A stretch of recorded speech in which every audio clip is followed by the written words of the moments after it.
как я решил учиться летать? Я подумал, можно сейчас еще немножко поработать, да, а вот там на пенсии, например, нет, стоп, на пенсии не получится.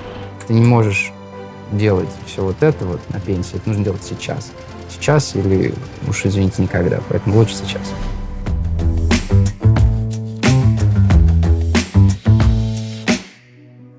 Я родился в рабочем поселке Поспельхи, Поспельхинского района Алтайского края, ныне село. Отец служил в ВДВ, и поэтому мы в раннем возрасте переехали в Рязань. В 2003 году я закончил Рязанский государственный педагогический университет, факультет иностранных языков, работал в МГИМО, преподавал английский язык. Начал работать с делегациями Совета Европы, но совмещать это с работой МГИМО было сложно, потому что все время нужно подстраивать в расписание. Так возникла мысль перейти в МИД. Это удалось в 2006 году, и в МИДе меня сразу отправили в ООН, в Нью-Йорк, в наше поспредство при Организации Объединенных Наций. У меня было четкое нежелание постоянно жить в Америке. Ассимилироваться мне крайне не хотелось. Как у любого нормального человека к 40 годам возникает желание что-то менять. Последние лет 5 я принципиально работаю 4 дня в неделю, потому что выходные на семью, 4 дня на работу и 1 день на какие-нибудь такие штуки, что и позволяет мне заниматься всем тем, чем я занимаюсь.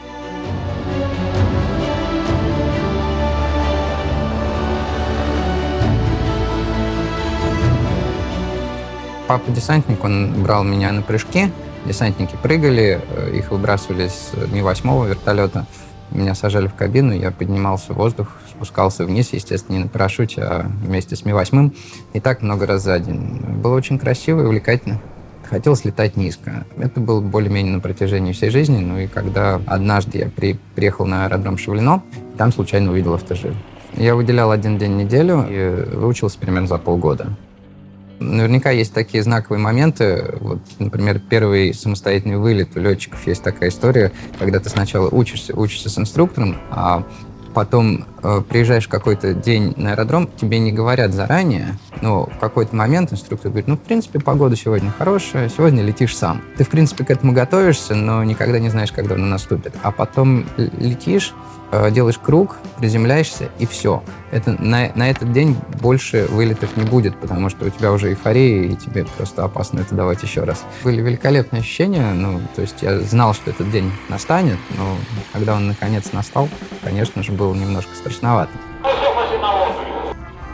Взлет, на самом деле, это самая простая часть процесса, когда все раскручено, дан полный газ, то все будет более-менее само по себе. А дальше ты летишь, время в полете немножко сжимается, что ли. Понимаешь, что ты контролируешь аппарат, который должен принести тебя в итоге на землю.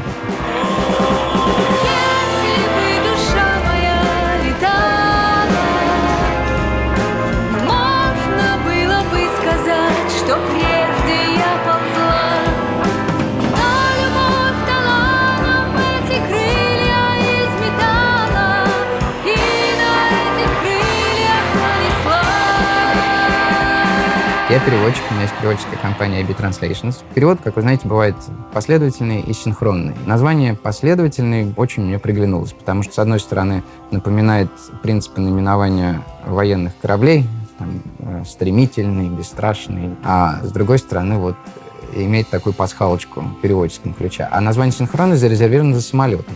Я как раз в конце прошлого года выучился на самолет, получил пилотское свидетельство.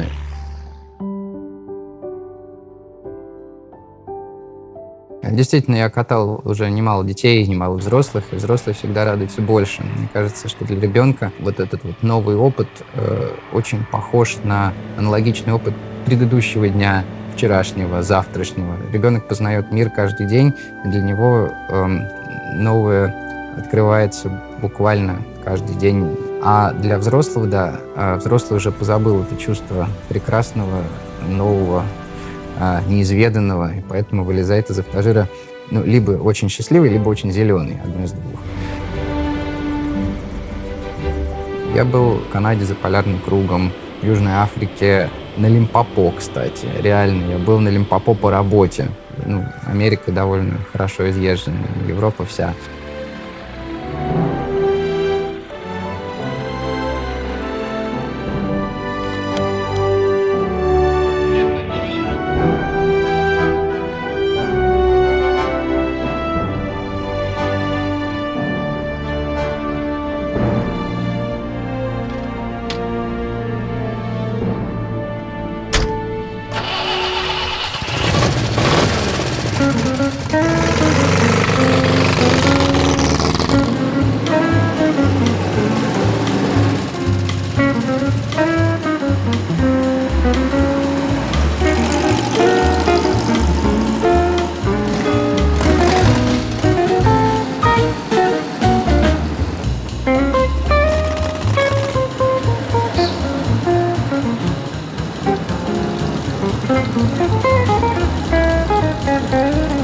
Такая смешная машинка, которая вызывает у всех умиление. Есть немало ретро-автомобилей, но вот таких, чтобы вызывали прямо умиление, мало. Наверное, можно сюда отнести вот эту BMW Zeta. Fiat 500. Очень милый автомобильчик, причем как в современной редакции, так и в той старинный. А Запорожец происходит от Фиата не 500-го, а 600-го. Всегда хотелось, еще когда работал в МГИМО, были мысли, не прикупить ли Запорожец, не приезжать ли туда и на работу, не парковаться ли на стоянке для преподавателя. А если кто-то будет задавать вопросы, можно всегда сказать, ну, как бы, какая зарплата, такая машина. Вот. Ну, там обычно еще студенческие Бентли стоят. Да.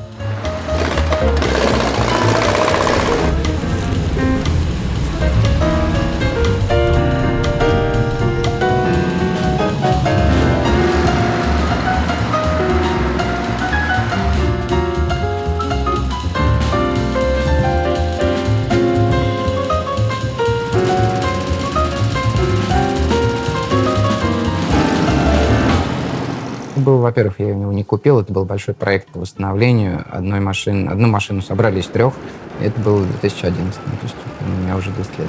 Вообще есть мастерские, которые занимаются именно восстановлением ретро-автомобилей. Там я заказал работу, мы совместно вели этот проект. Нет, я сам руками ничего не делал, хотя, наверное, и хотелось бы, но со временем не настолько хорошо. Может быть, когда-нибудь при восстановлении автомобиля каждый сам решает, насколько он хочет заморочиться.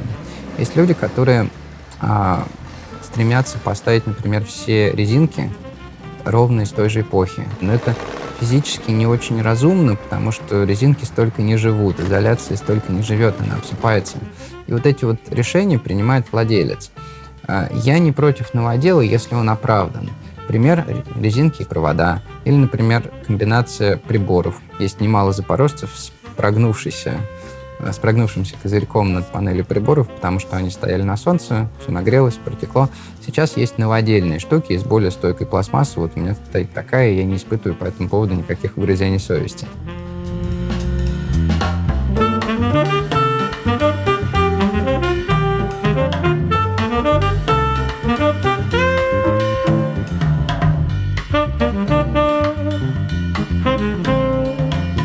Когда-то я жил на Октябрьском поле и ездил на работу на Чистые пруды чуть ли не каждый день.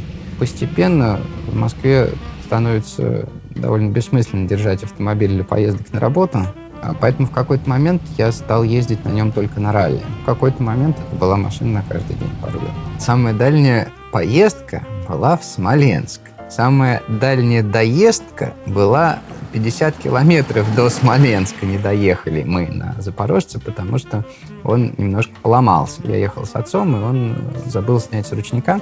Ручник на задние колеса, и двигатель приводит задние колеса. Ну, двигатель может прокрутить ручник, но коленвал может этого и не пережить. Что и произошло. Объем двигателя, по-моему, 880 кубов, мощность 27 лошадиных сил, с горки все 30. 92-й, естественно, конечно, он проектировался под 60-й, но с помощью магии превратился в современный автомобиль, который может потреблять 92-й бензин. Кстати, в Запорожец мы набивались 8, и даже он перемещается при этом. Не то, что мы набивались, он еще и ехал. 1, 2.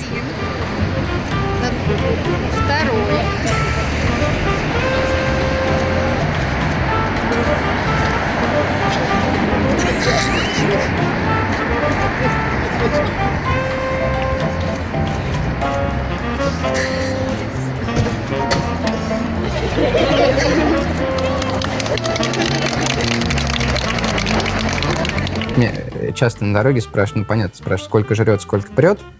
Давай сразу отвечу. Сколько жрет, не знаю, потому что для того, чтобы понять, сколько он жрет, необходима мерная палочка, которую ты опускаешь в бак, а мне как-то лень этим заняться. Сколько прет, до 110 разгонялся, а дальше упираешься в кого-нибудь.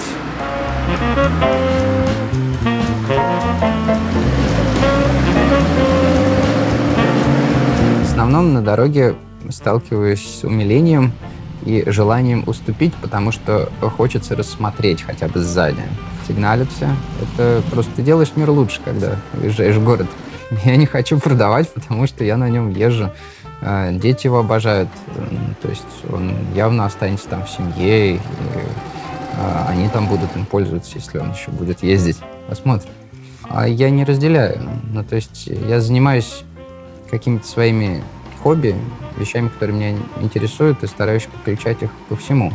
Раньше, когда я участвовал в гонках, в ралли на запорожцах, они, соответственно, меня там поддерживали на каждом мероприятии, где-то даже проезжали вместе. Наверное, я в первую очередь какой-то пример им показываю, да, то есть я занимаюсь тем, что мне нравится, мы делаем это вместе, они участвуют в такой совместной деятельности, мы общаемся. Вот в этом-то и суть. Я с ними дружу еще как. Жена святая женщина, абсолютно. Прекрасно относится ко всем моим увлечениям, иначе бы я не смог всем этим заниматься, за что и большое спасибо.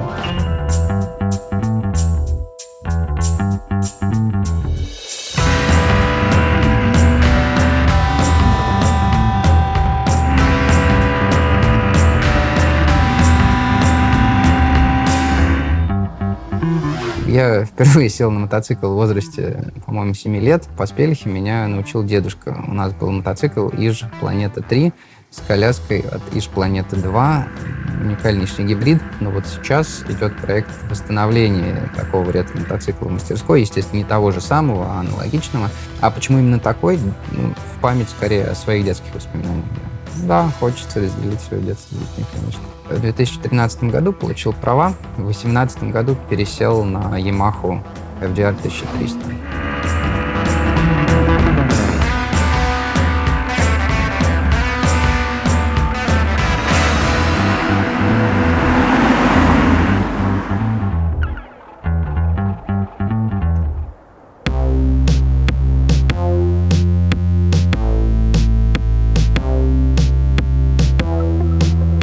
А советский калькулятор я начал собирать еще во время обучения в педагогическом университете в Рязани. Как раз тогда их списывали активно на рубеже 90-х, 2000-х годов, потому что уже были более сложные вычислительные машины. И была возможность списанными калькуляторами обогащать коллекцию. Сейчас у меня их 73, и осталось не так много. Коллекция хранилась дома и вызывала некоторое недовольство со стороны супруги, поэтому нужно было что-то решать. Всегда хотелось показать ее людям, то есть какой смысл, если она просто лежит и никто ее не видит. Мы ухватились за Яндекс, Яндекс ухватился за нас. Я считаю, это такая синергия прекрасная. Мы соседствуем с музеем ретро-техники, удачно друг друга дополняем. Знаешь, такая переводческая эрудиция, когда знаешь очень широко, но очень по верхам, потому что иначе сложно переводить по широкому кругу тематик. Да, мне нравится техника и нравится что-то делать руками. Поэтому интересуют машины, как они работают. И мои дети уже могут, кстати, объяснить устройство автомобиля, что там к чему прикручивается, что на что завязано, как все эти системы взаимодействуют. Я просто начинаю чем-то заниматься, потом оно занимает определенную нишу. Условно, вот есть мотоцикл. Какая у него цель? Она в итоге свелась к тому, что я могу быстро добраться до аэродрома. Запорожец долгое время жил в нише участия в ретро-ралли. Какая у него сейчас ниша, мне сказать пока сложно. Одноколесный велосипед реально удобен для того, чтобы добираться до работы. Я бы не сказал, что есть какая-то концепция, да, или стратегия, в рамках которой я развиваюсь. Просто появляется что-нибудь еще такое эдакое, и все. Действительно, переводчик редко говорит своими словами. Он говорит за других, но мысли излагает все же не свои. Поэтому, знаешь, есть стереотип, что переводчик очень общительный человек, а на самом деле нет. У переводчика, наверное, мало своих мыслей на работе. Ну, наверное, это компенсация. Мне интересно, вот, что я пытаюсь этим сказать, да фиг знает.